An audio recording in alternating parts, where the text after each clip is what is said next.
Good morning, good afternoon, good evening, hello, hi, नमस्ते। मैं आपकी हिंदी की अध्यापिका सुनीता मैम फंड्यू ट्यूटर में आपका फिर से स्वागत करती है। कैसे हैं मेरे प्यारे बच्चों?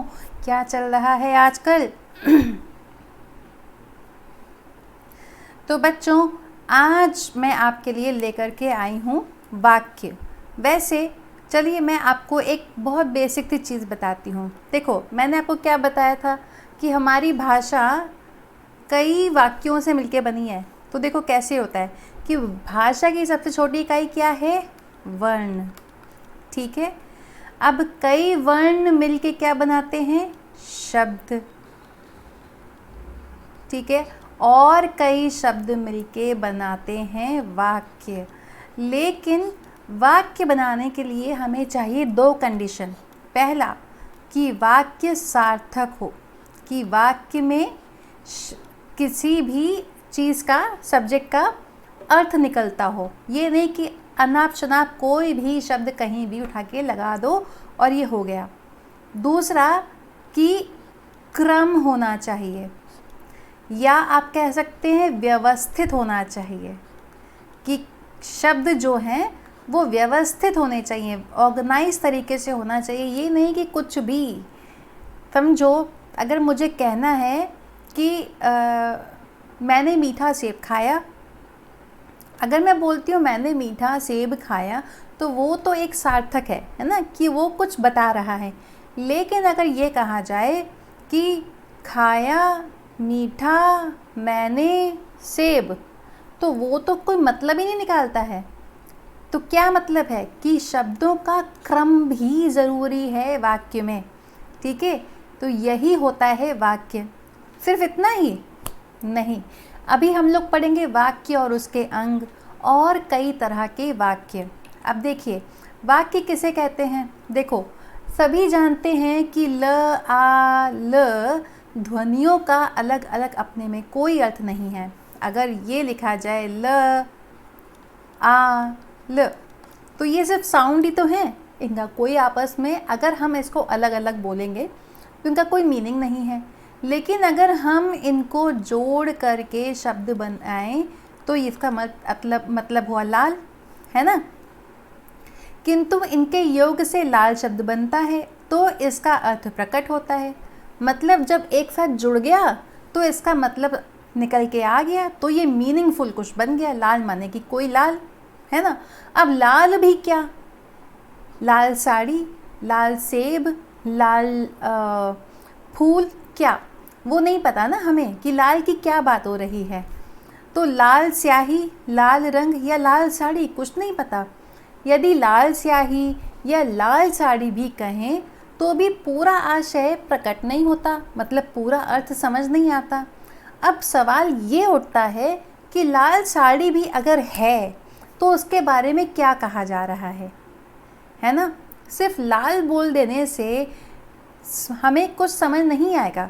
हमें प्रॉपर बताना पड़ेगा कि माँ ने लाल साड़ी पहनी है, लाल साड़ी खराब हो चुकी है ना। तो लाल शब्द से बोलने से वाक्य नहीं समझ में आएगा, तो उसके लिए हमें वाक्य बनाना पड़ेगा, है ना। इसी तरह नदी, जाना, गाय, किनारा आदि शब्द, सिर्फ इनको शब्द कह देने भर से ही पूरी बात समझ नहीं आती। इन शब्दों का एक अर्थ तो है। अगर आप देखें, नदी का अर्थ है, जाना का अर्थ है, गाय का अर्थ है, किनारा का अर्थ है। लेकिन सिर्फ नदी बोल देने से मैं क्या बोलना चाहती हूँ आप समझ पाएंगे? हाँ, या मैं सिर्फ बोल दूँ पढ़ाई, क्या पढ़ाई बोलने से आपको मैं कहना क्या चाहती हूँ आप समझ जाएंगे? नहीं समझ पाएंगे। तो यदि कहा जाए नदी के किनारे एक गाय जा रही है, ठीक है, तो इस तरह से हमने व्यवस्थित तरीके से कौन सा शब्द कहाँ लगाना है, बड़े सलीके से शब्द लगाया तो ही हमें बात समझ में आती है। ठीक है ना। तो यही वाक्य है कि वाक्यों का व्यवस्थित समूह जिसका अर्थ भी हो, वही वाक्य है। ठीक है, आइए हम लोग कुछ एग्जाम्पल देखते हैं। पुस्तक रहा राम है पढ़ अपनी, इसको पढ़ने से लग रहा है ना कि कुछ गड़बड़ है। अब दूसरा एग्जाम्पल देखिए, मैं फूल हैं बाग रंग बिरंगे खिले। देखा, क्योंकि कुछ भी लिखा हुआ है तो हमें पढ़ने में भी दिक्कत हो रही है। अब देखिए, ये दो पंक्तियों का, दो लाइंस का कोई भी मीनिंग हमें समझ नहीं आ रहा है, ठीक है ना। अब इसके लिए जब तक हम इसको प्रॉपर ऑर्डर में, प्रॉपर क्रम में या प्रॉपरली व्यवस्थित नहीं कर लेते, तब तक हमें इनमें से किसी भी चीज़ का हमें अर्थ समझ नहीं आएगा कि वाक्य में क्या कहा जा रहा है। अब देखिए, शब्द यही होंगे जो यहाँ लिखे हुए हैं, ठीक है। राम अपनी पुस्तक पढ़ रहा है, लेकिन इसको व्यवस्थित तरीके से, मतलब एक प्रॉपर सीक्वेंस में लगाने से हमको इस वाक्य में क्या कहा जा रहा है वो अच्छे से समझ में आ रहा है। बाग में रंग बिरंगे फूल खिले हैं। देखिए, शब्द पूरे के पूरे वही हैं, लेकिन सलीके से एक क्रम के अनुसार लगाने के बाद हमें इस वाक्य का अर्थ समझ में आ रहा है ना। तो कहने का क्या मतलब है कि वाक्य में एक तो अर्थ होना चाहिए और दूसरा क्रम होना चाहिए, ठीक है।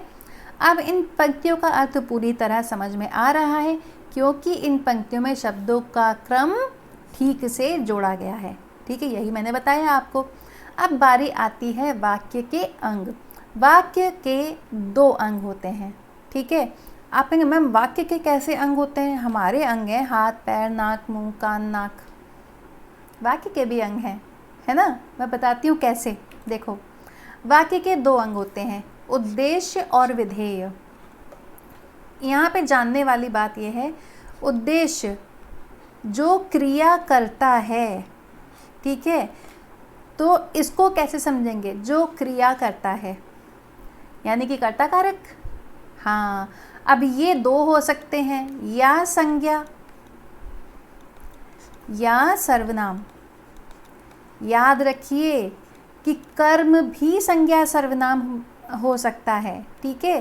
तो मैं आपको क्यों बता रही हूँ ये, क्योंकि जब हमें डिफ्रेंशिएट करना पड़ेगा, जब हमें दो भाग समझने होंगे, तो हमें ये समझना होगा कि कर्ता क्या है, उद्देश्य क्या है। उद्देश्य मीन्स कर्ता, कर्ता मीन्स उद्देश्य, ठीक है। अब देखो, उद्देश्य क्या? वाक्य में जिसके बारे में बताया जा रहा है, ठीक है। अब जिसके बारे में कैसे पहचानेंगे? जब जो क्रिया कर रहा है उसी के बारे में बताया जा रहा है ना। विधेय, उद्देश्य के बारे में क्या बताया जा रहा है? आपको मेरी बात समझ आ रही है? उद्देश्य में प्रश्न उठता है किसके बारे में?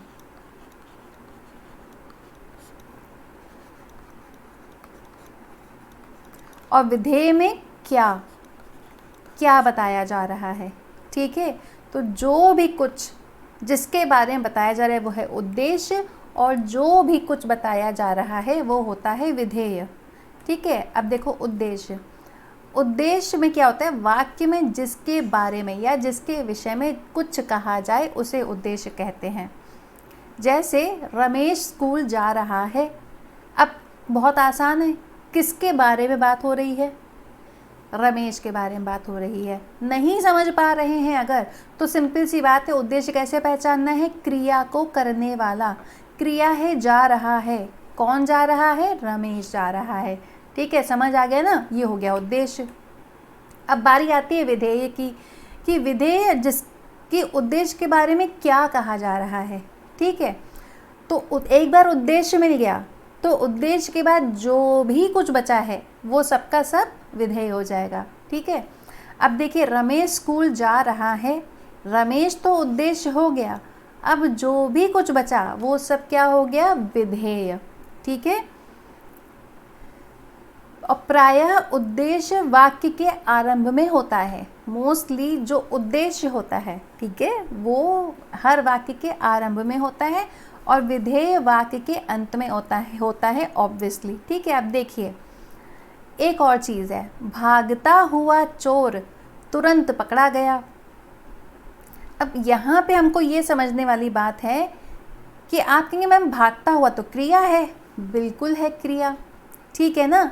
लेकिन यहाँ पे हमें ये वाली क्रिया देखनी है कि जो भी वाक्य का प्रॉपर फॉर्मेशन है उसमें पहले कर्ता फिर कर्म फिर क्रिया, क्रिया हमेशा लास्ट में होती है। अगर हमें क्रिया पहचाननी है कि मुख्य क्रिया या फिर कहिए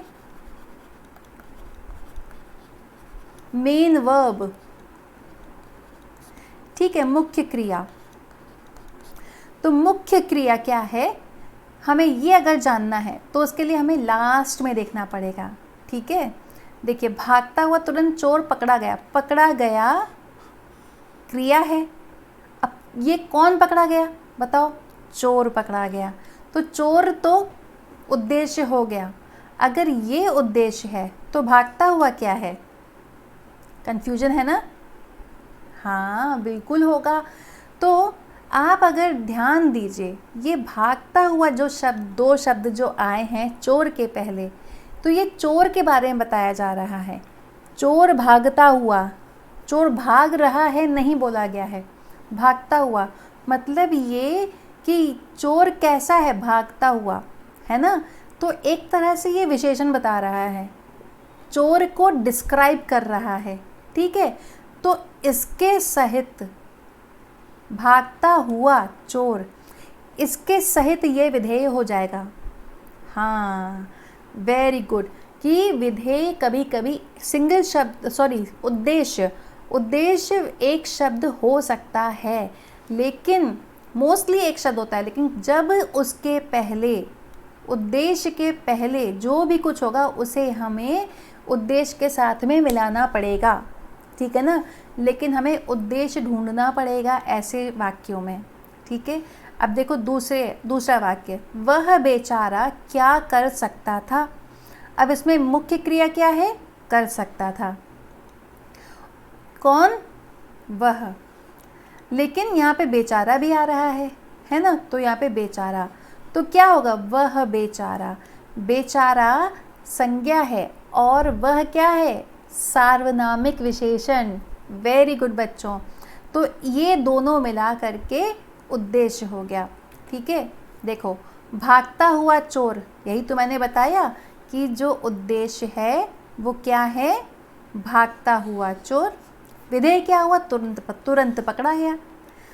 उद्देश्य वह बेचारा क्या कर सकता था, विधेय हो गया, है ना? चलो अब वाक्य के भेद पढ़ते हैं।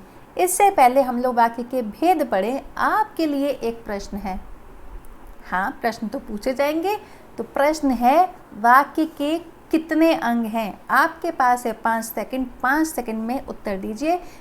5 4 3 2 1। तो वाक्य के हैं 2 अंग।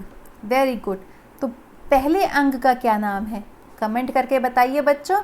आपके पास फिर से 5 सेकंड है। 5 4 3 2 1। वेरी गुड, तो पहले भाग का नाम है उद्देश्य, और दूसरे अंग का क्या नाम है, वाक्य का दूसरा अंग क्या कहलाता है? आपके पास फिर से 5 सेकंड है। 5 4 3 2 1। वेरी गुड, दूसरे अंग का नाम है विधेय। आप कहेंगे मैम हमको उद्देश्य और विधेय जानने की क्या ज़रूरत है? बिल्कुल ज़रूरत है। जब हम वाक्य के भेद पढ़ेंगे ना, तो हमें उद्देश्य और विधेय को समझना पड़ेगा। ठीक है, तो इसके लिए हमने आपको पहले ही समझा दिया। ठीक है, अब देखो वाक्य के भेद। वाक्य 2 प्रकार के होते हैं। ठीक है, पहला तो अर्थ की दृष्टि से, कि अर्थ की दृष्टि में वाक्य के कितने भेद हैं। दूसरा है रचना, यानी कि उसका कंस्ट्रक्शन, सेंटेंस का कंस्ट्रक्शन किस हिसाब से हो रहा है, उसके हिसाब से वाक्य के भेद। ठीक है, अब देखो अर्थ की दृष्टि से 8 भेद हैं। कितने हैं? 8 भेद अर्थ की दृष्टि से। याद रखना, मैं इसी पर प्रश्न भी पूछ सकती हूँ। ठीक है, फिर पहला है सामान्य कथनात्मक, तो ये बिल्कुल सरल वाक्य होते हैं। याद रखना, ये भी एक प्रश्न हो सकता है। ठीक है, देखो जिस वाक्य में साधारण रूप से बात कही जाती है या प्रश्न का उत्तर साधारण रूप में दिया जाता है, उसे सामान्य कथनात्मक वाक्य कहते हैं। इसको एक और तरीके से समझते हैं, इसमें एक उद्देश्य और नहीं, उद्देश्य तो हमारे दो भी हो सकते हैं, लेकिन विधेय एक ही होता है। ठीक है, विधेय एक ही होगा। ये होता है सामान्य, है, इसी को ही मैंने बोला था सरल। बालक पढ़ रहे हैं, अध्यापिका पढ़ा रही हैं, बच्चे खेल रहे हैं, छोटा बच्चा शोर कर रहा है ना। छोटे बच्चे तो मोस्टली शोर करते ही हैं। अब देखो आगे, इच्छार्थक, जैसा कि नाम बता रहा है, क्योंकि हम लोग कभी क्या पढ़ रहे हैं, अर्थ के आधार पर, है ना, कि क्या अर्थ है। अब देखो पहले का क्या था, सामान्य यानी कि सरल, है ना, बिल्कुल नॉर्मल साधारण सा। फिर है इच्छार्थक, जैसा कि नाम बता रहा है, इच्छा, जब हम किसी बात की इच्छा करते हैं, है ना, या हम भगवान से प्रार्थना करते हैं। देखो किस तरह के वाक्य आएंगे, इच्छा, प्रशंसा, आशीर्वाद सूचक वाक्यों को इच्छार्थक वाक्य कहते हैं। जैसे किसी की प्रशंसा करते हैं, वो भी इच्छार्थक वाक्य होंगे। ठीक है, आप बहुत अच्छे हैं, कभी आप भी मेरी तारीफ़ कर दिया कीजिए, मैम आप बहुत अच्छी हैं। फिर इच्छा देखो, काश मैं प्रथम स्थान प्राप्त करूं। तो यहाँ पे हम इच्छा कर रहे हैं, काश भगवान तुम मुझे करोड़पति बना दो। ठीक है ना, अब बोलने में क्या जा रहा है, मैं करोड़पति बोल सकती हूँ। तो इच्छा, ठीक है, ये हो गया इच्छार्थक। ये है प्रश्नवाचक। इससे पहले कि मैं आपको प्रश्नवाचक के बारे में बताऊं, आपके लिए प्रश्न है कि जो सामान्य कथनात्मक वाक्य था उसका मैंने दूसरा नाम बताया था। क्या नाम बताया था बच्चों, कमेंट करके बताइए। आपके पास है 5 सेकंड, 5 4 3 2 1। वेरी गुड बच्चों। तो ऐसे वाक्यों को कहा जाता है सरल। सामान्य कथनात्मक वाक्य सरल वाक्य होते हैं। Very good. अब बारी आती है प्रश्नवाचक। इसकी पहचान बहुत आसान है, वाक्य के अंत में प्रश्न सूचक चिन्ह लगा होगा। बहुत ही आसान है ऐसे, इसको हमें कुछ रटना ही नहीं है। जैसा कि नाम वैसा ही काम, है ना। देखो, जिस वाक्य में प्रश्न का बोध हो उसे प्रश्नवाचक वाक्य कहते हैं।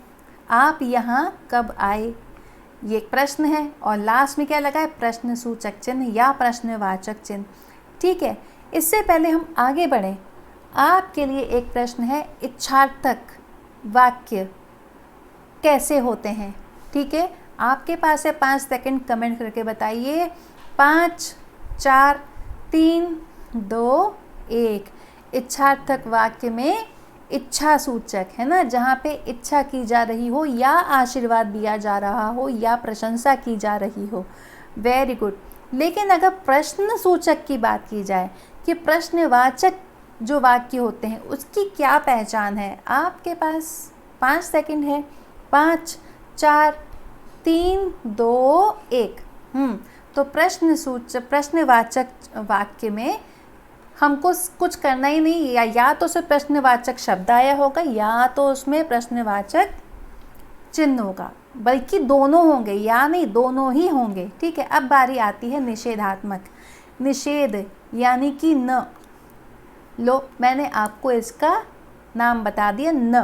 तो इसका क्या मतलब हुआ, इसमें कैसे वाक्य आएंगे जिसमें न होगा और नहीं होगा। Negative sentence. देखो, जिस वाक्य में नकारात्मक, नेगेटिव, न नहीं शब्दों का बोध हो, उसे निषेधात्मक वाक्य कहते हैं। वर्षा नहीं हुई, मैं नहीं आया, मैं नहीं आ सकूंगा, सॉरी। ठीक है ना, तो ये है निषेधात्मक। बहुत आसान पहचान है क्या, न नहीं। ठीक है, अब बारी आती है विस्मयादिबोधक। विस्मयादिबोधक बहुत ही कॉमन शब्द हो चुका है, चाहे कारक की बात हो रही हो, शब्दों की बात हो रही हो या वाक्य की, सब में एक ही बात है। इसके साथ में लगा होगा विस्मयादिबोधक चिन्ह। ठीक है, बस यही इसकी पहचान है। जैसे प्रश्नवाचक चिन्ह में क्या पहचान थी, कमेंट करके बताइए बच्चों। प्रश्नवाचक वाक्यों में क्या पहचान थी। आपके पास 5 सेकंड है। 5 4 3 2 1। अभी मैंने प्रश्न पूछा था ना इसका, उसमें लास्ट में वाक्य के अंत में प्रश्नवाचक चिन्ह होगा, और विस्मयादिबोधक में विस्मयादिबोधक शब्द के बाद में इसका विस्मयादि सूचक चिन्ह लगा होगा, ठीक है, लेकिन ये चिन्ह लास्ट में नहीं लगा होगा, ठीक है। आइए देखते हैं। विस्मयादि में दरअसल भाव का एक्सप्रेशन होता है, तो विशेष भाव जैसे विस्मय, आश्चर्य, हर्ष, घृणा को प्रकट करने वाले वाक्य विस्मयादि बोधक वाक्य कहलाते हैं, ठीक है। देखो कैसे, आहा, आहा के बाद क्या आया है, ये विस्मयादि वाचक से चिन्ह दोनों में हाय। तो जहाँ हमने ये देखा विस्मयादि बोधक चिन्ह आया है, बस वैसे ही हमको क्या करना है, इसको समझ लेना है कि ये विस्मयादि बोधक वाक्य है, ठीक है। देखो आहा भी आया है, ये विस्मयादि बोधक शब्द हैं और विस्मयादि बोधक चिन्ह भी हैं, और यही वाक्य दोनों आ गए तो वाक्य में क्या बन गया, ये विस्मयादि बोधक वाक्य हो गया, है ना। इससे पहले मैं आगे बढ़ूँ, मेरा आपसे प्रश्न है कि निषेधात्मक वाक्य की पहचान क्या है। आपके पास फिर से 5 सेकंड है, 5 4 3 2 1। Very good. निषेधात्मक वाक्यों की पहचान है न और नहीं। संदेहात्मक, जिसमें संदेह यानी कि डाउट हो, ठीक है। डाउट क्रिया में, कि क्रिया हो रही है या नहीं हो रही, आपको पक्का नहीं पता, वही वाक्य होते हैं संदेहात्मक, ठीक है। देखिए कैसे, जिस वाक्य में शंका का बोध हो, मतलब डाउट हो रहा हो।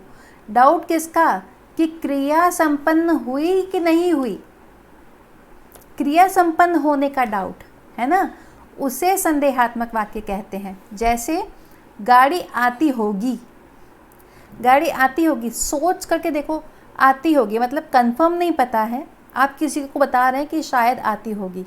मोहन घर पहुंच चुका होगा, है ना। कभी क्या होता है कि फ्रेंड वगैरह हमारा कहीं और होता है और हमारे मम्मी पापा पूछते हैं कहाँ है, तो हम बोलते हैं वो घर पहुंच चुका होगा, है ना।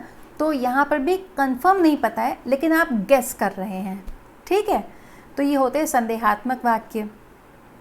इससे पहले मैं आगे बढ़ूँ, एक और प्रश्न है आपसे, विस्मयादि बोधक वाक्य की पहचान क्या है। बहुत ही आसान पहचान है, आपके पास है फिर 5 सेकंड, 5 4 3 2 1। तो विस्मयादि बोधक वाक्य की पहचान है विस्मयादि बोधक चिन्ह, मैं यहाँ पर लिख देती हूँ, ठीक है। यही इसकी पहचान है। चलो अब हम लोग आगे देखते हैं। 7वां आज्ञार्थक, न जैसा कि नाम वैसा ही काम, आज्ञा, किसी को आज्ञा देने वाले वाक्य, ठीक है। किसी को आज्ञा दे रहे हैं, आदेश दे रहे हैं, मोस्टली बड़े लोग ऐसा करते हैं, टीचर्स भी करती हैं, ठीक है। जिस वाक्य में आदेश, आज्ञा या निर्देश आदि का बोध हो, उसे आज्ञार्थक वाक्य कहते हैं। जैसे अब खेलना बंद करो, कर दो, जैसे कोई किसी को कमांड देते हैं ना, हाँ वैसे कि अब बस बंद करो। घर के लिए काम लिखो, होमवर्क लिखो, ठीक है। ये आज्ञार्थक वाक्य होते हैं। वैसे संकेतवाचक वाक्य किस तरह के वाक्य होते हैं, मैंने आपको उसके लिए इंग्लिश का एक वर्ड बताया था, क्या आपको याद है?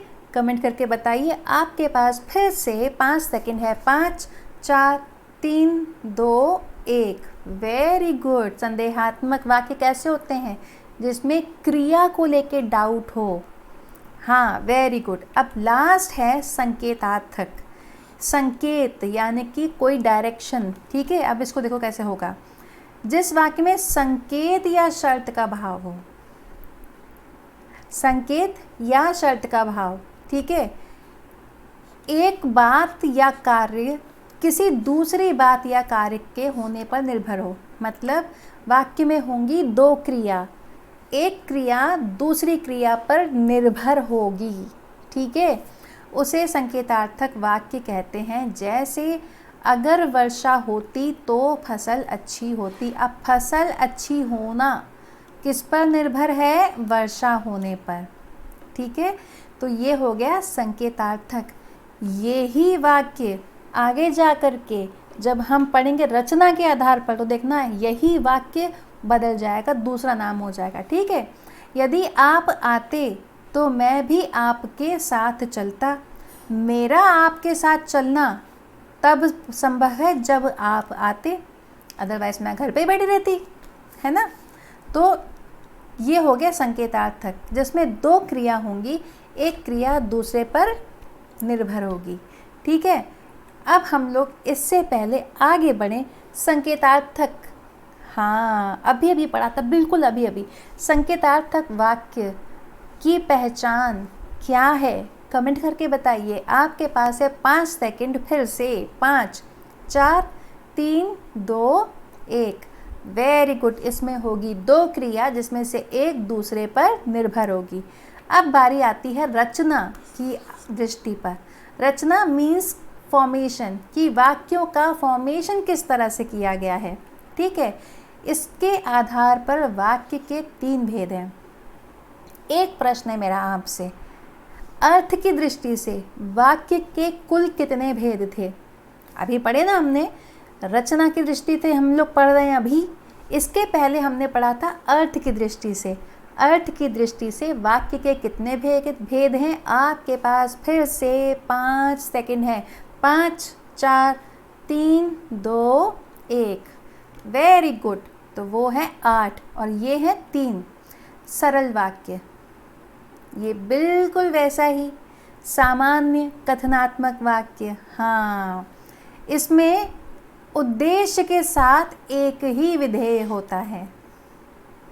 ठीक है, एक ही विधेय यानी कि एक ही क्रिया होगी। ठीक है, अशोक गाता है, मोहन ने खाना खाया, राम आया।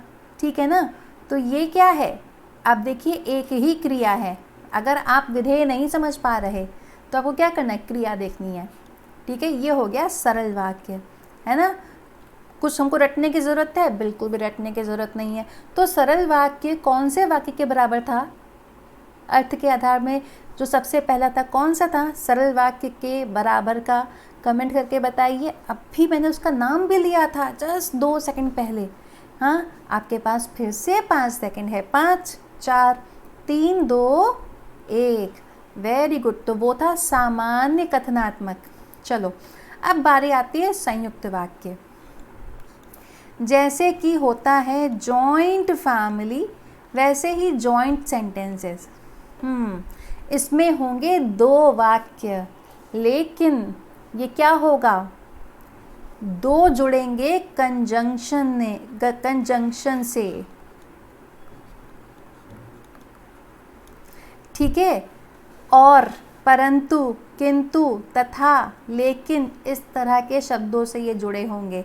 देखते हैं कैसे। जिस वाक्य में 2 या 2 से अधिक वाक्यों का समुच्चयों द्वारा जोड़ा गया हो। ठीक है, 2 या 2 से अधिक वाक्यों को समुच्चय क्या? कंजंक्शन, समुच्चय बोधक। आप लोगों को मैं समुच्चय बोधक पढ़ा चुकी हूँ। ठीक है, समुच्चय बोधक ये मैंने आपको अविकारी शब्द जब पढ़ाए थे तब मैंने ये पढ़ाया था। तो समुच्चय बोधक अविकारी शब्द है। ठीक है, तो ये समुच्चय बोधक से जुड़े होते हैं। कैसे? एग्जाम्पल देखते हैं। राम पुस्तक पढ़ता है और मोहन खेलता है। अब आप देखिए 2 क्रिया है, पढ़ता है और खेलता है।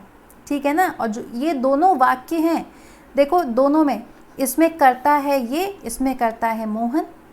मतलब करता भी है, 2 करता 2 क्रिया हो गई यहाँ पर, इसका मतलब, है ना। तो लेकिन जोड़ा किससे गया है? या और से। ठीक है, अब दूसरा एग्जाम्पल देखो। वह बीमार है अतः यहाँ आने में असमर्थ है। फिर 2 क्रिया हो गई, बीमार है और असमर्थ है। ठीक है, तो ये किससे जुड़ा है? अतः से जुड़ा है। इस तरह के वाक्य होंगे संयुक्त वाक्य। ठीक है, अब बारी आती है मिश्रित वाक्य। याद कीजिए, अभी थोड़ी देर पहले हमने क्या पढ़ा था? संकेत ना। वैसे ही है ये। जिस वाक्य में एक मुख्य उपवाक्य हो, मतलब 2 वाक्य होंगे, एक प्राइमरी होगा और दूसरा उस पर डिपेंडेंट होगा, निर्भर होगा। ठीक है, और अन्य एक या एक से अधिक आदित यानी कि उसके ऊपर आश्रित होगा। तो उसे बोलते हैं मिश्रित वाक्य। नेहरू ने कहा आराम हराम है। अब नेहरू जी ने कहा प्राइमरी सेंटेंस है, और क्या कहा, आराम हराम है। दो वाक्य हैं लेकिन ये मिश्रित हैं, ठीक है। देखो एक और, पीताम्बर एक कार लाया, पीताम्बर एक कार लाया, ठीक है, जो बहुत पुरानी है।